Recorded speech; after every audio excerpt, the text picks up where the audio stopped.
అదరగొట్టే కారం రంగు రుచి ఆచి కారం పొడి. కంది శ్రీనివాస్ రెడ్డికి కాంగ్రెస్ పార్టీ షాక్ ఇచ్చింది. నేనే రాజు నేనే మంత్రి అనుకుంటున్న సమయంలో హస్తం పార్టీ మాజీ నేతలకు తిరిగి ప్రవేశం కల్పిస్తూ నిర్ణయం తీసుకుంది. ఒకవైపు డీసీసీ పదవుల పందేరం కొనసాగుతున్న తరుణంలో బహిష్కృత నేతలను మళ్లీ పార్టీలోకి ఆహ్వానించడంతో పదవిపై ఆశలు పెట్టుకున్న నేతల ఆశలు గల్లంతైనట్లేనా అనే చర్చ ఊపందుకుంది.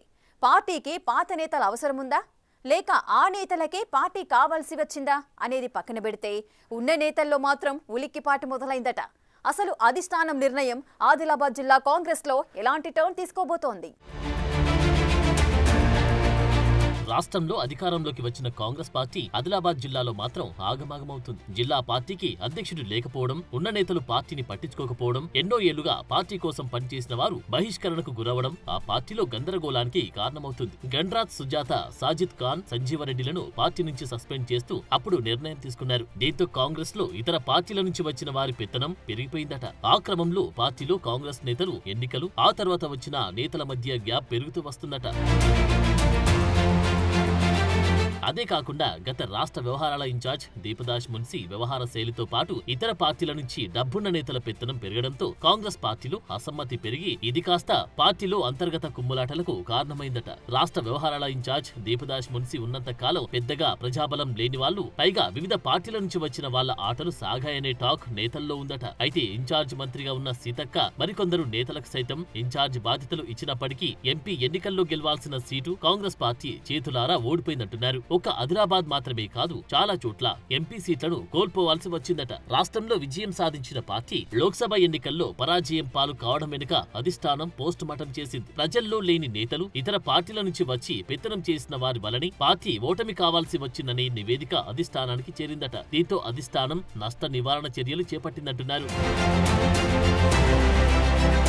ఆదిలాబాద్ లో అసెంబ్లీ ఎన్నికల్లో గండ్రత్ సుజాత, సంజీవరెడ్డి, సాజిద్ ఖాన్ తదితరులు టికెట్ ఆశించారు. వీళ్ల ముగ్గురిని కాదని బీజేపీ నుంచి వచ్చిన కంది శ్రీనివాస్ రెడ్డికి టికెట్ కేటాయించడంతో 10 ఏళ్లు పార్టీకి అండగా ఉన్న కష్టకాలంలో పనిచేసిన తమకు అన్యాయం చేశారంటూ కోపోద్రిక్తులైన సదరు నేతలు అధిష్టానంపై తీవ్ర వ్యాఖ్యలు చేశారు. దీంతో అంతర్గత పోరు ముదురుతూ వచ్చింది. అసెంబ్లీ ఎన్నికల సమయంలోనే కంది శ్రీనివాస్ రెడ్డి స్వయంగా గండ్రత్ సుజాతను ముక్కు చెవులు కోస్తానని వ్యాఖ్యానించడంతో పాటు మిగతా నేతలను దూరం పెట్టడంతో వివాదం మరింతగా రాజుకుంది.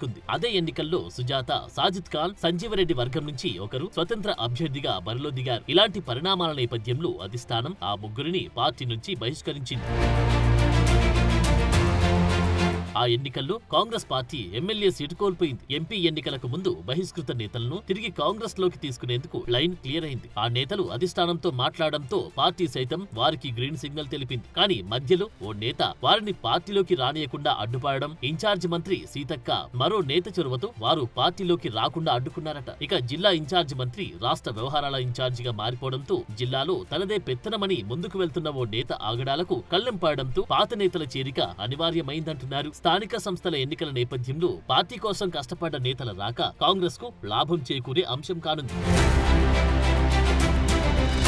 నియోజకవర్గ ఇన్ఛార్జ్ స్థానికంగా ఉండకపోవడం, ఆ పార్టీ పిలుపు ఇచ్చిన కార్యక్రమాల నిర్వహణ సరిగా లేకపోవడం వంటి అంశాలపై ఇటీవల జిల్లాకు వచ్చిన ఇన్ఛార్జ్ మీనాక్షి నటరాజన్ కు నివేదిక అందిందట. ఇప్పటికీ వలస వచ్చిన నేతల వల్ల పార్టీకి జరిగిన నష్టాన్ని చాలనుకున్న అధిష్టానం ఇక పాత నేతలను పార్టీలోకి తీసుకోవడం మేలని భావించి వారిని పార్టీలోకి ఆహ్వానించారనే టాక్ నడుస్తోంది. పీసీసీ అధ్యక్షుడు మహేష్ కుమార్ గౌడ్ వారిని పార్టీలోకి ఆహ్వానిస్తూ కండువలు కప్పారు. దీంతో పాత కాంగ్రెస్ నేతలు, కార్యకర్తలు ఆనందం వ్యక్తం చేస్తున్నారట. బీఆర్ఎస్ ప్రభుత్వ హయాంలో కాంగ్రెస్ లో ఏ నేతలను పార్టీలో కొనసాగకుండా ఆ పార్టీ ఆపరేషన్ ఆకర్ష్ కొనసాగించింది.